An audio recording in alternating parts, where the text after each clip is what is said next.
Abra, por favor, a sua Bíblia na carta de Paulo aos Efésios, capítulo 6. Já no final da carta, nós vamos ler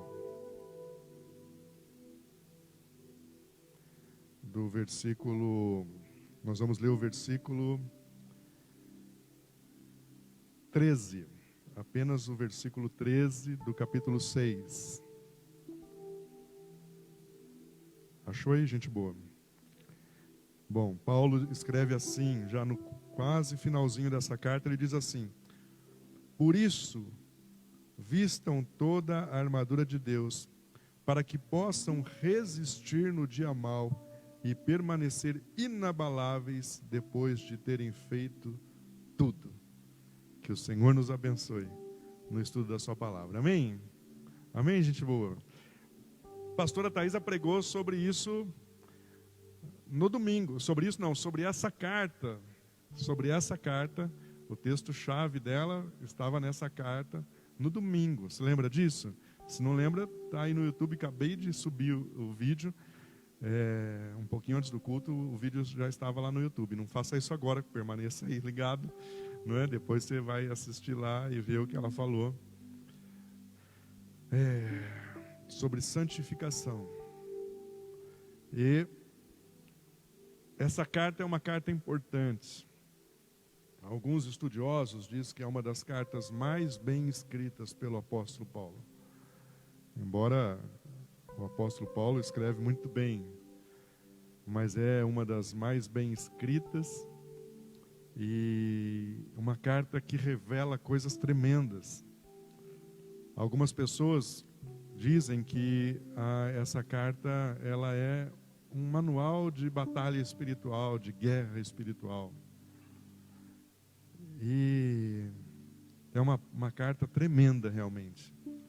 E ela tem alguns propósitos. E Paulo vai revelando, é uma carta que vai crescendo aí na revelação. E Paulo fala que ela, dentro dessa carta, ele expressa a plenitude de Cristo na terra. Deus quer formar um corpo, melhor dizendo, Deus quer formar um corpo que expresse a plenitude de Cristo aqui na terra. Que corpo é esse? Começa com I, termina com igreja. Isso, meu Deus, vocês são craques demais. A igreja é o corpo de Cristo.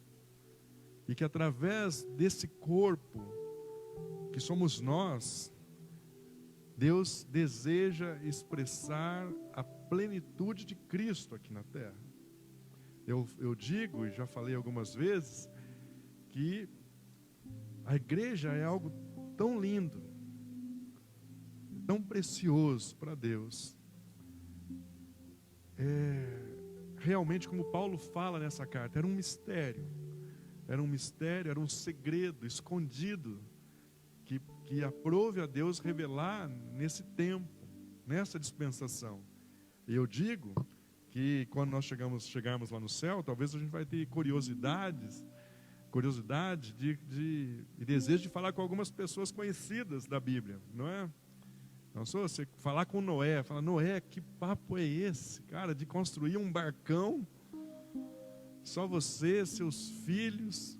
Como é que foi aquela história dos animais aí começarem a se juntar de 2 a 2, em dois? E aí Noé vai chegar para você e falar assim: pode parar, senta você aí e me explica a experiência de ser igreja. Porque era um mistério que estava guardado no coração de Deus, e Ele aprove revelar na sua dispensação. Você viveu o que é ser igreja, eu não vivi.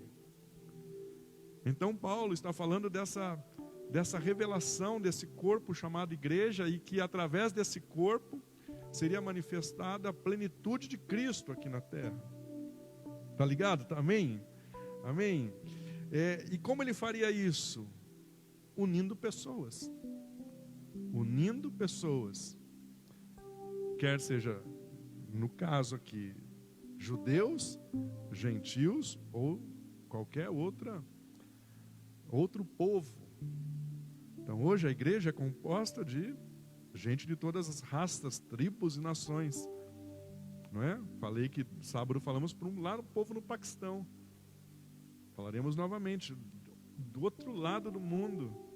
Uma língua lá que nós estávamos olhando, só Jesus para entender como é que eles escrevem, né? De trás para frente, da direita para a esquerda, não é?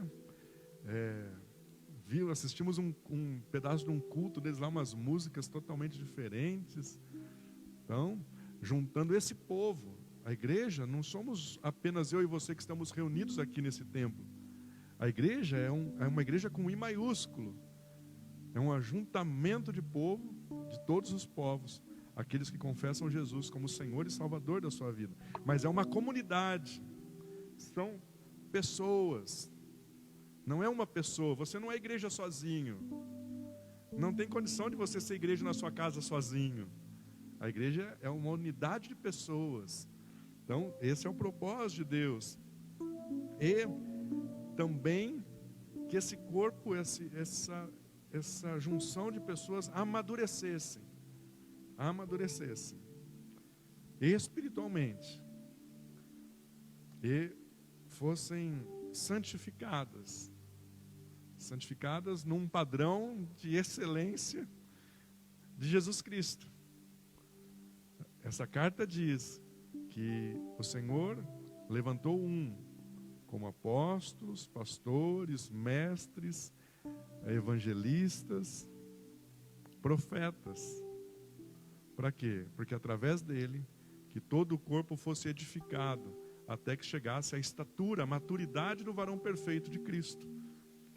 E já no finalzinho dessa carta, Paulo vem com esse pedacinho aí que eu li, esse versículo, falando que nós deveríamos, por isso, ele está discorrendo, então ele está chegando aí no finalmente da carta. No versículo 10 ele fala finalmente, e aí no versículo 3 ele fala, por isso, eu estou fechando todo esse raciocínio, vistam toda a armadura de Deus. Para quê? Para que possam resistir no dia mau e permanecer inabaláveis depois de terem feito tudo.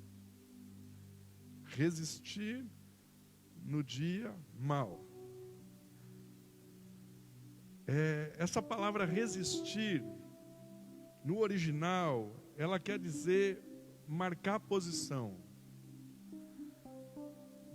Ela quer dizer uma posição vigorosa contra um adversário. E tem a ver a um encontro ou um combate próximo, face a face. Não é um combate à distância. Até mesmo a figura de uma das partes da armadura que Paulo descreve é uma espada. E a espada, às vezes pode pensar que é aquele espadão, sabe? Aquela espada longa, não era uma espada curta. Porque o combate era corpo a corpo, face a face. Não era uma luta como essa que nós às vezes olhamos. O cara aperta um botão aqui, um míssil viaja quilômetros, centenas de quilômetros e cai lá no alvo. Não era esse tipo de luta, era algo face a face, corpo a corpo.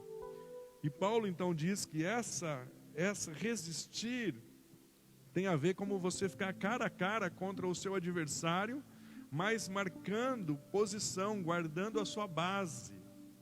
Guarda isso.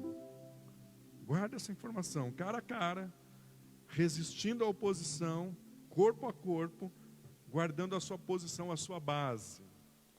E se você perceber, e a gente tem que tomar muita atenção quando nós lemos a palavra, que às vezes nós criamos algumas coisas na nossa mente, no nosso coração, que não está na palavra. E um pedacinho lido mal, ou trocada a palavra, muda todo o contexto e o significado da frase. Tem muitas pessoas que falam assim, para que resista ao dia mau. Pode ver que nenhuma Bíblia está escrita aí. para resistir ao dia mau. A Bíblia diz resistir no dia mau, no dia mau, e não ao dia mau. O problema é que muitas vezes nós acreditamos que nós podemos resistir ao dia mau. Senhor, eu não quero viver o dia mau. Senhor, eu não estou afim. Claro que ninguém está. Ninguém está afim de viver um dia mau. Mas a Bíblia não está falando para nós colocarmos uma armadura, nos prepararmos para não passarmos pelo dia mau. A Bíblia está falando assim, vocês devem resistir no dia mau. No dia mau.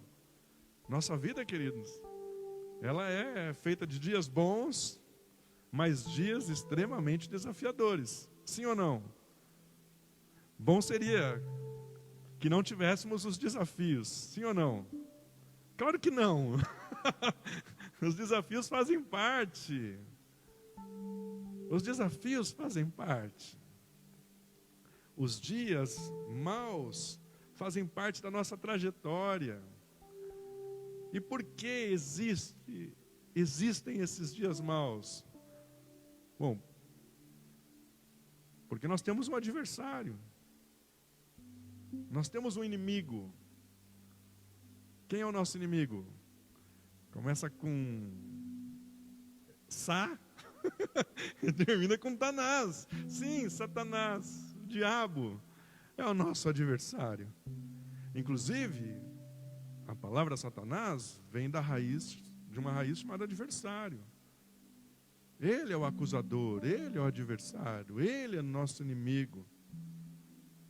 E ele é pródigo em criar situações ruins, ou aproveitar de brechas e gerar situações ruins, dias maus.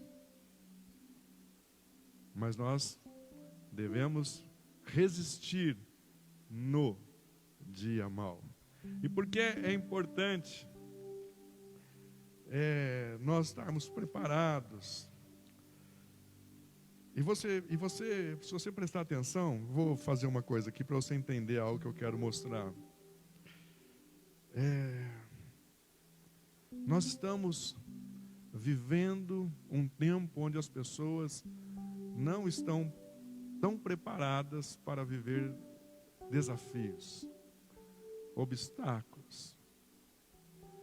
Eu tenho 49 anos, nem parece, eu sei. Você me dava no máximo 25. Não, mas é 49, né? 49 anos eu tenho. Eu sou bisnetos de italianos. Meus avós vieram da Itália, tanto de parte de pai quanto de mãe. Nucci do pai, Buono da mãe, é o sobrenome, tudo italianada, não é? E eles vieram lá da Itália. Eu sou a 4ª geração, né, que está aqui no Brasil. Meus bisavós, meus avós, meus pais, meus filhos a 5ª geração. E quando eles vieram de lá, e a grande maioria dos imigrantes, né, vieram aí com uma mala, não é? Pouquíssimo dinheiro, montaram um navio, viajaram aí, atravessaram o Atlântico para chegar numa nação, para desbravar essa nação, para viver algo novo e grandes desafios. Imagina, pegar uma malinha lá na Itália para ir para um lugar que você não tinha Waze, não tinha Google, não tinha internet, não dava para você ver a rua. Hoje você vai para um lugar, antes de você chegar no lugar, você já viu até como é que é a fachada do prédio que você foi, sim ou não? Não é só você entrar lá e ver. Mas não tinha nada disso. E eles saíram lá da outra nação, lá do outro lado do Atlântico, na Europa, e chegaram aqui. Como muitos fizeram. E muitos lutaram. Muitos lutaram, não, todos lutaram. Empreenderam. Teve gente que ficou milionária, não é? Ganhou muito dinheiro. Nenhum dos Nucci, nem dos Buono aconteceu isso. Meu Deus, não podiam ter se dado bem a ponto de deixar uma herança gorda? Mas não foram, pelo menos que eu saiba. Não é? Mas muitos, diante de toda essa dificuldade, sobreviveram e venceram. Aí continua com os avós, com os pais. Pergunta para mim, se eu teria peito hoje de pegar uma malinha, a pastora, Pedrão e a Sara, e embarcar numa aventura dessa. Você teria? Vou ser sincero. Fala assim, nós vamos. Não sou, Juliano? Fabrício fala, é hoje. Pega a Vitória. Estamos indo. Para onde? Você vai ver a hora que chegar. O que nós vamos ter lá? Nada. Uma enxadinha. E vamos embora. Não é? Agora imagina os nossos filhos, se eles teriam essa resistência. Imagina eu liberar. A Sara fez 15 anos ontem. Sara fez 15 anos ontem. Eu acho que minha avó nessa época já tinha filhos. Casada. Imagina. Minha filha fez 15 anos ontem. Não tem essa condição. Não tem essa... Imagina Pedrão.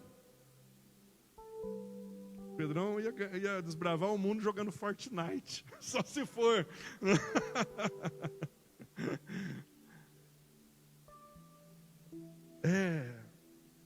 Nós não estamos preparados como estavam lá atrás. E o que eu quero falar com você é um paralelo com a vida espiritual. É um paralelo que eu quero fazer com a nossa vida espiritual. Será que nós estamos preparados para enfrentar os desafios? Ou assim como nós estamos criando uma geração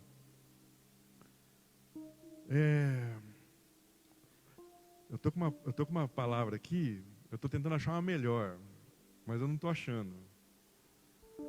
Uma geração frouxa, é a melhor palavra que eu achei. Será que nós estamos também criando uma geração de imaturos, espiritualmente falando? Pessoas que não estão preparadas para enfrentar desafios espirituais. Uma geração mimimi dentro da igreja. E por quê? Porque não está acostumado com palavras de que você precisa se acertar, que você precisa aí andar na palavra, que você precisa agradar a Deus acima de todas as coisas. Muitas palavras falando assim, venha para a igreja, você vai fazer um bom negócio. Não é? Propagandas, né, de como se deu bem quando entrou na igreja. Como você se deu bem quando entrou na igreja. Entrar na igreja é um excelente negócio. Você fazer parte do corpo de Cristo é um excelente negócio. Porque essa carta fala da glória do Senhor inundando a terra através da igreja. Não é um mau negócio, mas o problema é que as pessoas entram para ser filho de Deus como se fosse Deus um pai que mima, um pai que só presenteia, mas não cobra uma responsabilidade, não cobra uma conduta. Só que nós temos um adversário, e que ele não está nem aí se eu sou resistente ou não sou resistente, se eu sou maduro ou imaturo espiritualmente falando. Ele é meu adversário, e se eu não guardar a posição, ele me atropela. Se eu não andar conforme a palavra de Deus me orienta, ele passa por cima. Porque não andar na palavra de Deus, eu abro brechas. E o meu adversário, tudo que ele quer é me vencer. A Deus ele não pode vencer. Mas ele me derrotando, Ele derrota um filho de Deus. Mas quem dá a oportunidade para ele sou eu e você. E nos dias maus, nós devemos ser resistentes. Se você olhar, vamos pensar no esporte. Uma das coisas que qualquer esporte você vai ver que como guardar a posição é importante. Não é? Vou falar da Sarinha. Sarinha está aí treinando jiu-jitsu. Uma das coisas que ela aprendeu é manter a posição. Falar do automobilismo. Oh, voltou domingo, estou tão feliz, né? Coisa que eu gosto é assistir Fórmula 1. Voltou domingo, vai ter domingo de novo. Então não liga lá em casa às 10 horas da manhã, vou estar assistindo corrida. Está num assunto importante lá. Pode ligar para a pastora atende, mas eu vou estar ocupado. Qual é a disputa? Para guardar a posição. Você acha que o primeiro lá vai falar segundo? Por favor. Lógico que não. Quando nós temos aqui um lutador de MMA, Catraca era o nome dele. Não vou falar quem é. Viu, Rogério? Depois você explica aí para eles. Capitão, lutador de MMA, dos bons, hein? Dos bons, não é qualquer um não, dos bons. É que o Dana White não achou, né? Estava um pouco escondido. Deus tinha um outro propósito para a vida dele, graças a Deus. Mas a posição, a base é importante, sim ou não? Claro que é, né? A base é importante, guardar a base, guardar a posição. Acontece que nós estamos numa geração onde Deus tem coisas lindas para fazer nessa terra. E Ele fará. Mas não pode ser uma geração de pessoas molengas, crentes molengas. Assim como eu falei dessa geração de filhos, até nós que não estamos preparados para enfrentar esses desafios, espiritualmente falando, nós temos uma geração que não está preparada para enfrentar lutas espirituais. Porque acreditaram e acreditam que Deus fará tudo para eles. Que Deus fará tudo para eles. E qualquer desafio espiritual sai de posição. Não quero mais na igreja. Ou vou mudar de igreja. Não vou orar mais, faz greve de oração. Não vou orar mais. Cansei de orar.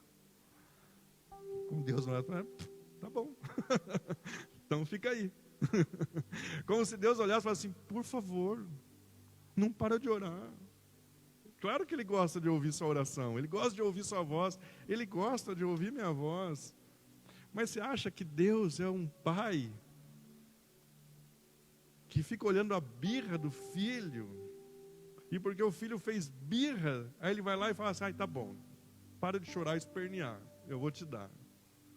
Quem faz isso não é um bom pai. Não é um bom pai. Mas nós estamos vivendo, ao mesmo tempo que nós estamos vivendo os últimos dias aqui na terra, e a glória do Senhor é para ser manifesta através dessa igreja, não é dessa placa aqui, mas dessa igreja que está pisando aqui na terra.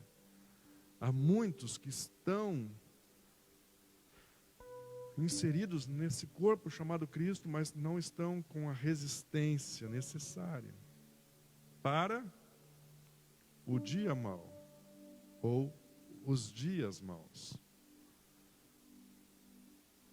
O cenário não é de melhora dos dias. Não é de melhora dos dias. A pessoa querendo chamar pessoas para a igreja para que o mundo fique melhor. Isso não é bíblico. Isso não é bíblico. Bíblico é chamar as pessoas para se renderem a Deus, para que o céu seja povoado por maior número de pessoas, E lá na glória nós vivemos a glória. A glória eterna. Nós não queremos a igreja cheia de pessoas, ou as igrejas cheias, para que pessoas, o mundo será melhor. Não, terá pessoas mais tementes a Deus. Mas o mundo ainda jaz no maligno. Então é um tempo de nós guardarmos posição. E como é que se guarda a posição? Diante desse adversário, diante desse opositor, diante desse rival. Como que é? Vindo no culto? Também. Também, porque aqui você é alimentado, você recebe uma palavra, você está em comunhão, você cumpre o que a palavra de Deus diz. Que nós deveríamos nos alegrar e que esse momento juntos aqui, é precioso. Mas nós devemos guardar uma posição espiritual. Nós devemos guardar uma posição espiritual, nos conformando com a palavra de Deus, com os preceitos de Deus, com os mandamentos de Deus. E você percebe que uma das coisas que, os nomes que se dão à palavra, estatuto, preceito, mandamento, não é sugestão, não é dicas, não são dicas, são mandamentos, ordens de Deus para a minha vida e para a sua vida. E quando nós fazemos isso, quando nós cumprimos a palavra de Deus, certamente nós estamos prontos para resistir. Nós não saímos de posição espiritual.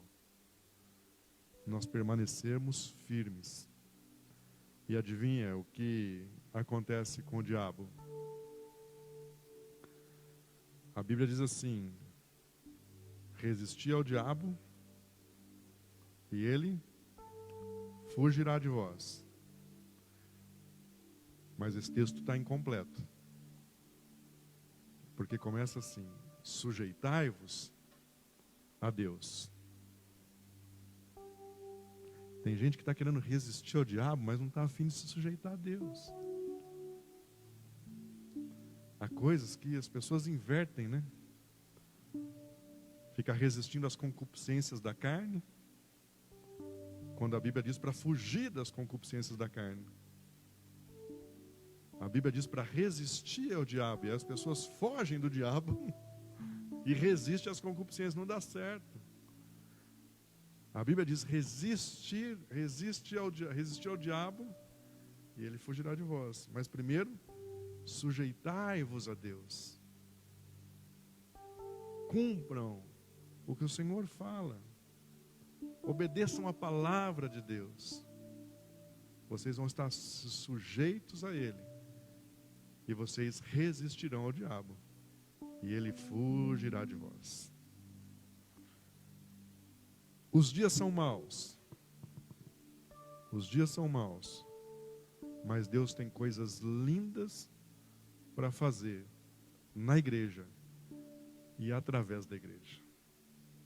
A igreja, ela não é uma instituição para ser abalada, não é um organismo, melhor dizendo, não é um organismo para ser abalado. A igreja é algo que tem um poder sobrenatural, que é o poder do Espírito Santo em nós. Essa terra,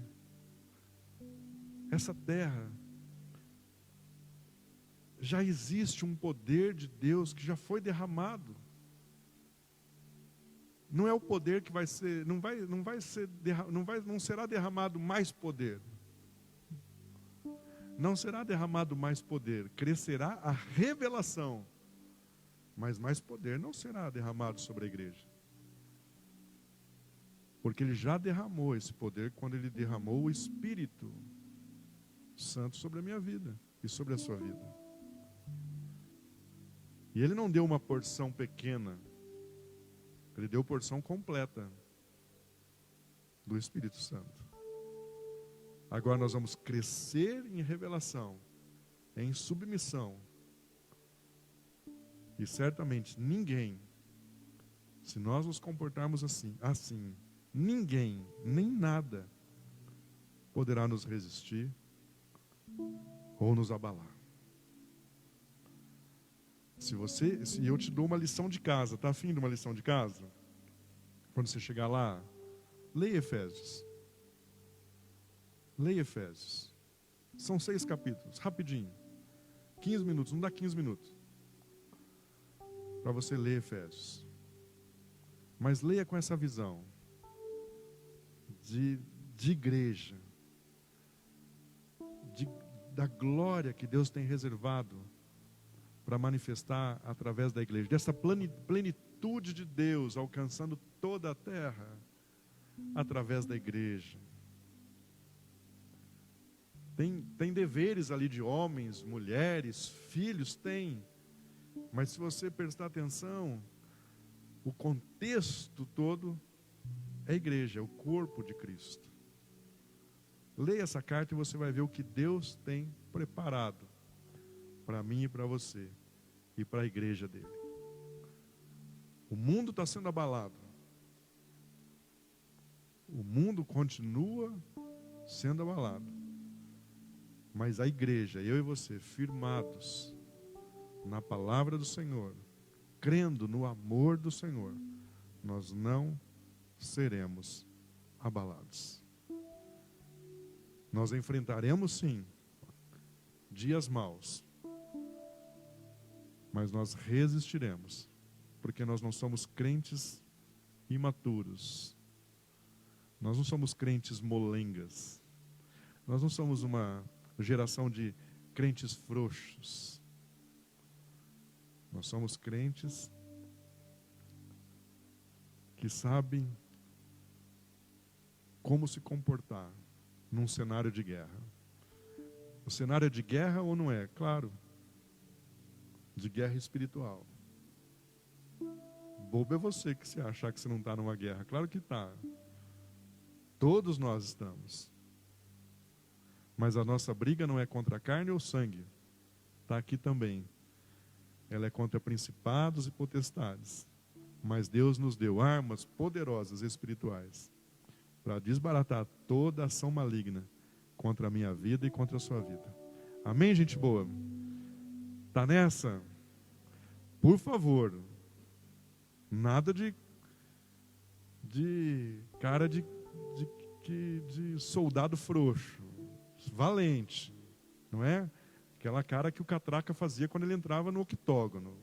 O cara do lado lá quase pulava para fora de medo, só de olhar para a cara dele. Não é? Foi o que me contaram, pelo menos. Assim também.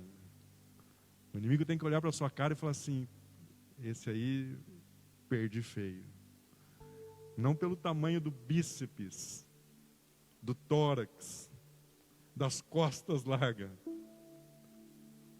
mas porque ele vai nos ver revestidos por essa armadura santa e poderosa.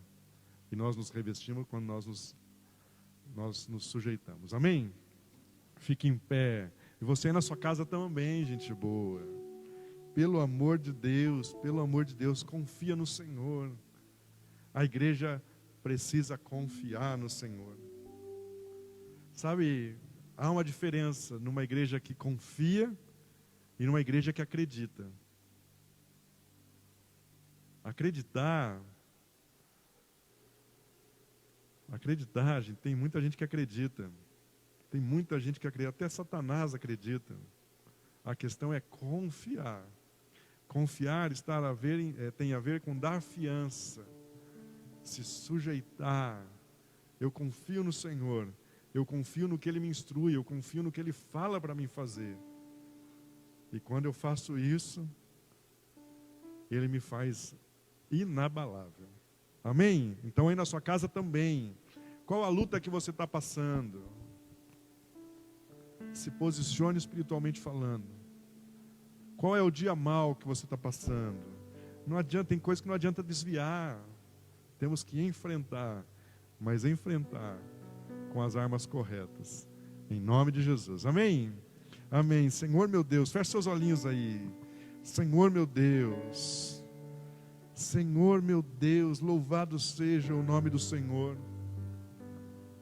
Louvado seja o nome do Senhor. Porque o Senhor é um Deus perfeito, de planos perfeitos, de projetos lindos e perfeitos. Desde a fundação do mundo,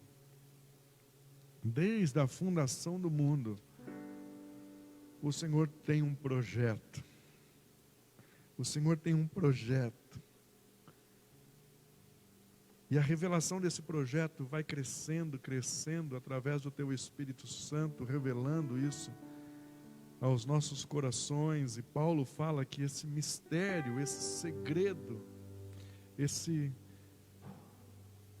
projeto que era um segredo, aprove ao Senhor revelar nessa dispensação. E esse projeto secreto se chama igreja. Não é uma denominação, não é uma placa, não é um prédio físico. A igreja do Senhor são os santos, aqueles que foram separados, comprados, lavados pelo teu sangue.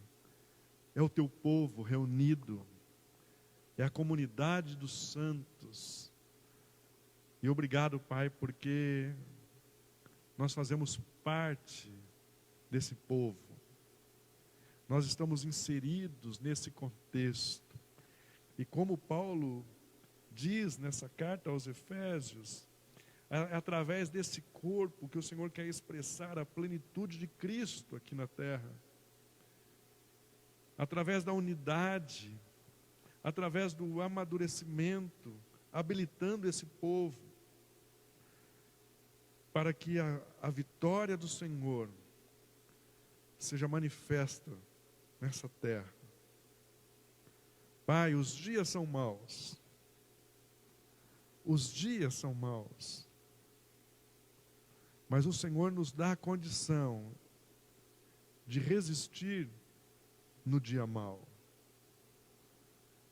E nós não resistimos com a força do braço, nós não resistimos com as artimanhas e os projetos humanos, nós resistimos, nós guardamos a posição, nós fazemos oposição ao nosso inimigo, e que está ao nosso derredor, quando nós nos posicionamos espiritualmente. Pai, em nome de Jesus, veja a maturidade em nós. Nós não queremos ser filhos como crianças, mimados, despreparados, um povo que não quer enfrentar desafios, um povo que não quer enfrentar os seus adversários. A tua palavra nunca nos garantiu isso. A tua palavra nunca nos garantiu que nós não enfrentaríamos adversários. Até mesmo quando o Senhor diz ali em Mateus e em Lucas, a respeito do homem insensato e do prudente.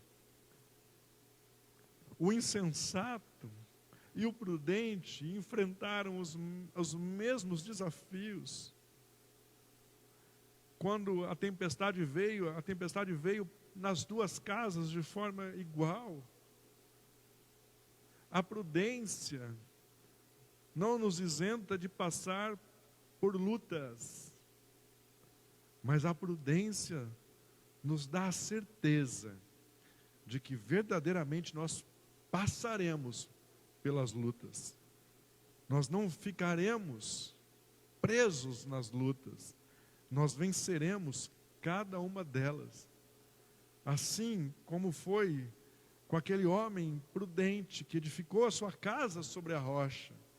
A tempestade veio mas aquela casa não foi abalada, enquanto a do insensato foi derrubada. Pai, nós queremos declarar ao Senhor que nós confiamos em Ti, mais do que um povo que acredita no Senhor. Nós confiamos no Senhor a ponto de nos sujeitarmos à Tua vontade, à Tua palavra, às Tuas instruções. A glória que o Senhor fala que será derramada sobre a igreja e que está descrita em Efésios, nós viveremos, nós permaneceremos inabaláveis. É o que Efésios capítulo 6, versículo 13 diz, e permanecer inabaláveis. Cria em nós, Pai, cria em nós isso. Há uma geração que não está sabendo enfrentar os seus desafios. Há uma geração crescendo e nós, como pais, somos culpados disso. Nós não preparamos os nossos filhos para enfrentar os desafios como os nossos bisavós prepararam os nossos avós, que prepararam os nossos pais e nos prepararam. Nós não estamos preparando da mesma forma.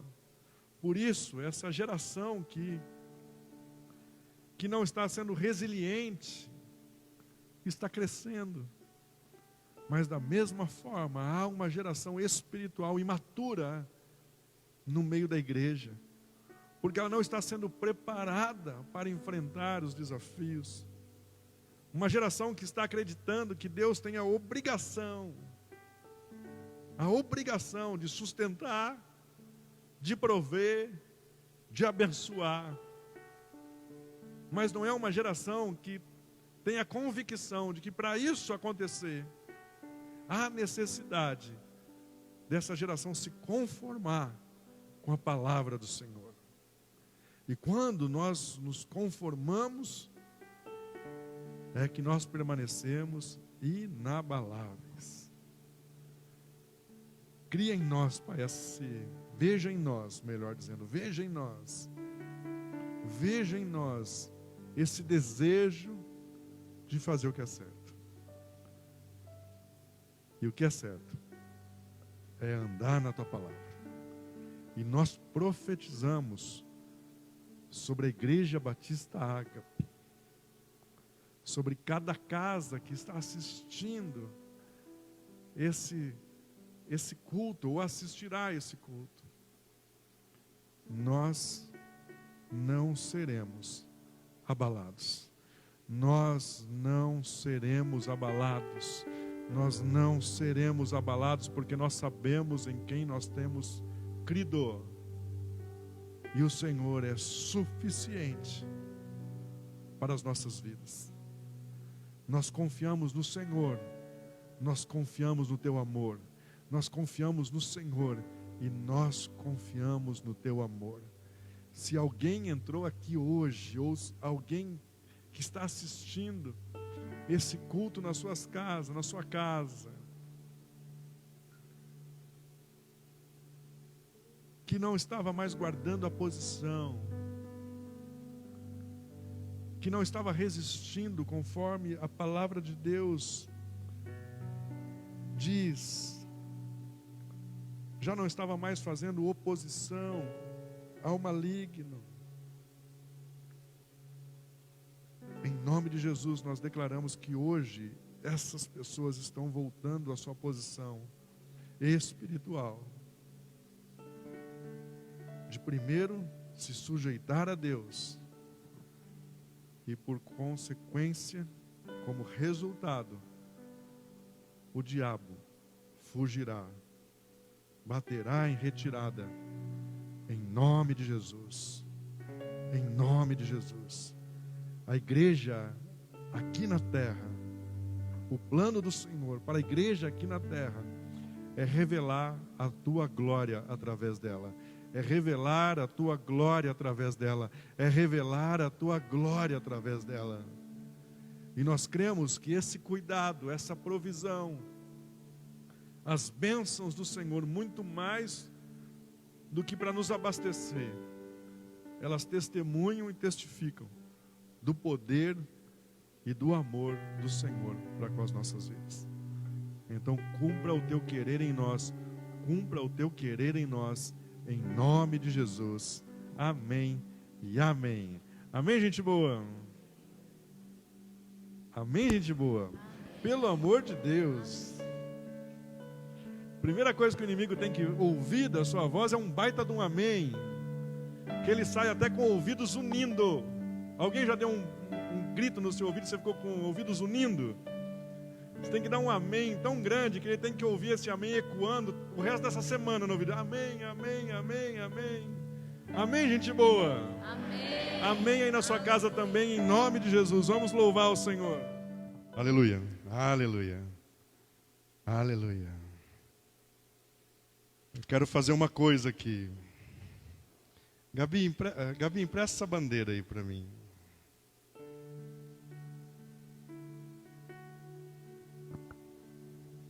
Obrigado. Sabe qual que é um dos nomes do nosso Senhor? Pode? Se chama Jeová Nissi. Conhece? Você conhece só o ministério Jeová Nissi, lá do teatro. Jeová Nissi é um dos nomes do nosso Senhor. Você sabe o que quer dizer? Jeová Nissi, o Senhor é a nossa bandeira. E qual o significado de uma bandeira? Você já viu filmes de batalha, de guerra? Que tem um cara que vai levando a bandeira? Você fala assim, pelo amor de Deus, eu numa batalha, a única coisa que eu não queria levar era a bandeira. Eu sou tiro para tudo que é lado, não é? E seca a bandeira. Mas a bandeira tem um significado muito importante. Porque quando o exército avançava e a bandeira era levada, a bandeira era fincada ali no exército, no território inimigo, declarando que aquele território foi conquistado. Já viu? Aqueles filmes de muralha e de repente o povo está lá brigando, e quando de repente a bandeira lá da sua nação, do seu povo, é colocada lá no alto da torre. Significava que aquela cidade foi tomada, foi conquistada. Nós vamos fazer um ato profético hoje, amém? Eu não sou muito do profético não, é mais a pastora. Mas hoje eu estava tão pastora que escrevi igual a ela. Então estou no profético também.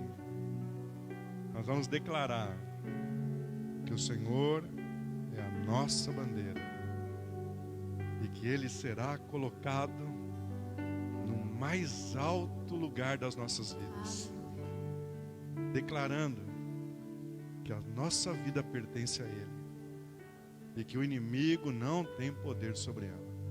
Amém? Ergue a sua mãozinha para o alto aí, como se você tivesse com uma bandeira na mão.